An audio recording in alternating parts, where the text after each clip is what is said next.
Friends, మన దేశం సాధించిన విజయాన్ని చూసి ప్రపంచవ్యాప్తంగా మరోసారి నిశ్శబ్దం అలుముకుంది. ఎందుకంటే మన భారతదేశం మరోసారి చరిత్ర సృష్టించింది. ఈసారి చరిత్ర ఏదో మామూలు రంగంలో కాదు, డిఫెన్స్ టెక్నాలజీ రంగంలో ఈ విజయాన్ని సాధించింది.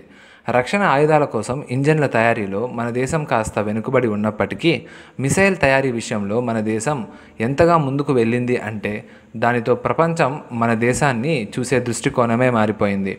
అత్యంత ముఖ్యమైన విషయం ఏమిటంటే మన డిఆర్డిఓ ఎంతో కష్టపడి తయారు చేస్తున్న అగ్ని-5 చివరికి విజయవంతంగా పరీక్షించడం జరిగింది. మన అగ్ని-5 పరీక్ష ఎందుకు ఇంత ప్రాముఖ్యత కలిగి ఉంది, ఈ పరీక్ష తరువాత మన శత్రువులు అమెరికా వంటి దేశాల స్పందన ఎలా ఉంది వంటి విషయాలు ఈరోజు మనం ఈ వీడియోలో తెలుసుకునే ప్రయత్నం చేద్దాం. ఈ వీడియో చాలా ఇంట్రెస్టింగ్గా ఉంటుంది, స్కిప్ చేయకుండా చివరి వరకు చూడండి.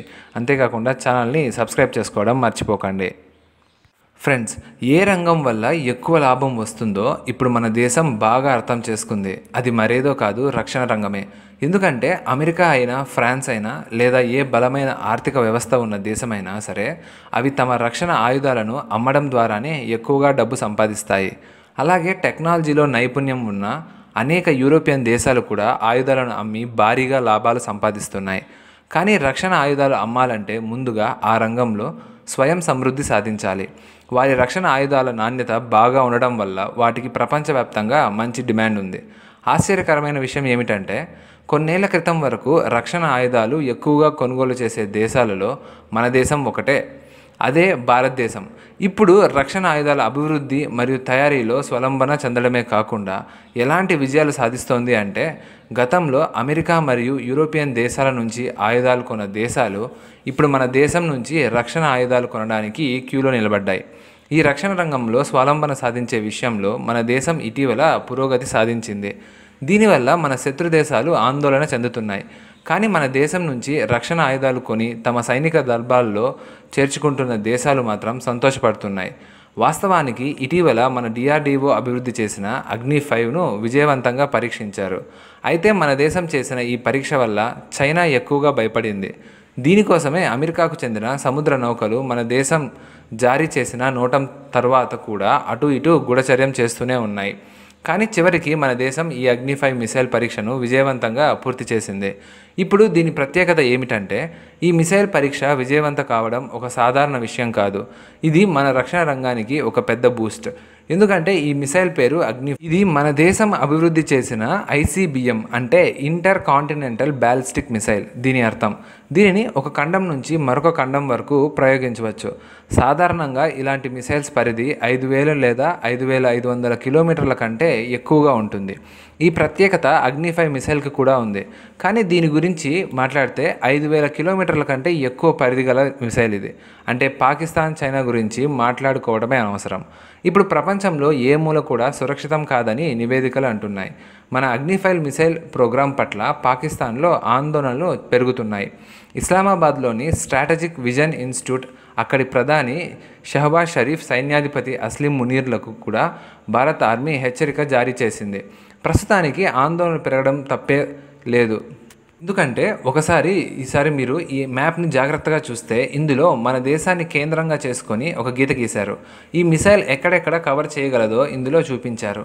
మీరు చూస్తున్నట్లు ఇండియన్ ఓషన్ నుండి సుడాన్, పోలాండ్, రష్యా, చైనాలు చాలా సులభంగా కవర్ అవుతాయి. అందుకే భారతదేశం ఈ అగ్ని-5 మిసైల్ను తయారు చేయడంలో ఎలా విజయవంతమైందని యూరోపియన్ దేశాలు కూడా విషాదం నెలకొంది. ప్రస్తుతానికి ఒకవైపు మన శత్రువుల ఆందోళనలు పెరిగాయి, మరోవైపు ఆయుధాలు అమ్మే దేశాలు నిద్ర కూడా చెడిపోయింది.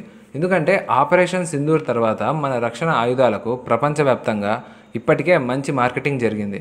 అంతేకాదు ఆర్మేనియా మన ఆయుధాల బలాన్ని ప్రపంచానికి చూపించింది. కానీ ఇప్పుడు మన దేశం అగ్ని-5ను పరీక్షించడం ద్వారా తన ఆయుధాల విలువను మరింత పెంచుకుంది. మన ఆయుధాల విలువ ఇంకా ఎక్కువగా పెరగడానికి కారణం దాని పరిధి 5000 నుంచి 8000 కిలోమీటర్ల వరకు ఉండటమే. అయినప్పటికీ దీనిని ఏదైనా విదేశీ సాంకేతికతో లేదా విదేశీ కంపెనీల సహాయంతో కాకుండా స్వదేశీ సాంకేతికను ఉపయోగించి మన డిఆర్డిఓ అభివృద్ధి చేసింది. అంటే ఇప్పుడు ప్రపంచం మొత్తం ఆలోచించాల్సిన విషయం ఏమిటంటే ఇలాంటి న్యూక్లియర్ వార్ హెడ్ మోయగల మిసైల్ను తయారు చేయగల డిఆర్డిఓ ఏదైనా చేయగలదా? ఎందుకంటే అగ్ని శ్రేణి చరిత్రను చూస్తే మన అగ్ని కార్యక్రమం 1980లలో ప్రారంభమైంది. దీని వెనుక అతిపెద్ద కారణం చైనా, పాకిస్తాన్ల పెరుగుతున్న సైనిక శక్తే. మన దేశం కష్టపడి నెమ్మదిగా అభివృద్ధి చేసుకుంటూ వచ్చింది. అగ్ని శ్రేణి మిసైల్ పరిధి చూస్తే అగ్ని-1 700 నుంచి 1200 కిలోమీటర్ల వరకు చేరగలదు. అగ్ని-2 2000 నుంచి 3500 కిలోమీటర్లు. అగ్ని-3 3500 నుంచి 5000 కిలోమీటర్లు. అగ్ని-4 4000 కిలోమీటర్లు. అగ్ని-5 5000 నుంచి 8000 కిలోమీటర్ల పరిధి కలిగిన మిసైల్. నేను చెప్పినట్లుగా ఈ విజయం ఒక సాధారణ విజయం కాదు. ఎందుకంటే అగ్ని-5 విజయం మన దేశాన్ని అమెరికా, రష్యా, చైనా, ఫ్రాన్స్ మరియు యూకే వంటి దేశాల అణుశక్తి దేశాల సరసన నిలబెట్టింది. అగ్ని-5కు ఉన్న మరో ప్రత్యేకత ఏమిటంటే ఇది అన్నిటికంటే భిన్నమైనదే. మన DRDO ఇప్పుడు అగ్ని-5ను మరింత ప్రమాదకరంగా మార్చడానికి MIRV అంటే multiple independently targetable reentry vehicle అని చెప్పచ్చు. అంటే ఒక వార్ హెడ్ నుంచి అనేక మిసైల్స్ను వదిలిపెట్టచ్చు. ప్రతి వార్ హెడ్ వేరువేరు లక్ష్యాలను ఛేదించగలదు. దీని అర్థం శత్రువులు ఎన్ని యాంటీ మిసైల్ వ్యవస్థను తయారు చేసుకున్నా మన దాడిని ఆపడం అసాధ్యం. అయితే చైనా దీనిపై ఎలాంటి విమర్శలు చేయలేకపోయింది. కానీ అమెరికా నిపుణులు మాత్రం ఈ పరీక్షను ఖండించారు. దేశీయ కంపెనీలకు అంతర్జాతీయ స్థాయిలో పనిచేసే అవకాశం కూడా లభిస్తుంది. వీటితో పాటు మన రక్షణ ఆయుధాల ఎగుమతి గురించి మాట్లాడితే రక్షణ మంత్రిత్వ శాఖ విడుదల చేసిన 2024-25 డేటా ప్రకారం మన రక్షణ ఎగుమతులు 23,622 కోట్లకు చేరుకున్నాయి. రాబోయే కాలంలో ఇది ఇంకా పెరుగుతుంది. ఎందుకంటే అనేక దేశాల నుంచి మనకు మరిన్ని ఆర్డర్లు రానున్నాయి. ఫ్రెండ్స్, ఈ విషయాన్ని అనుభూతి చెందుతూ కామెంట్ బాక్స్లో మేక్ ఇన్ ఇండియా అని తప్పకుండా కామెంట్ చేయండి. ఈ వీడియో ఇంతే ఫ్రెండ్స్. ఈ వీడియో మీకు నచ్చినట్లయితే లైక్ చేయండి, షేర్ చేయండి. మరిన్ని ఇంట్రెస్టింగ్ వీడియోస్ కోసం ఛానల్ని సబ్స్క్రైబ్ చేసుకోండి. Thanks for watching.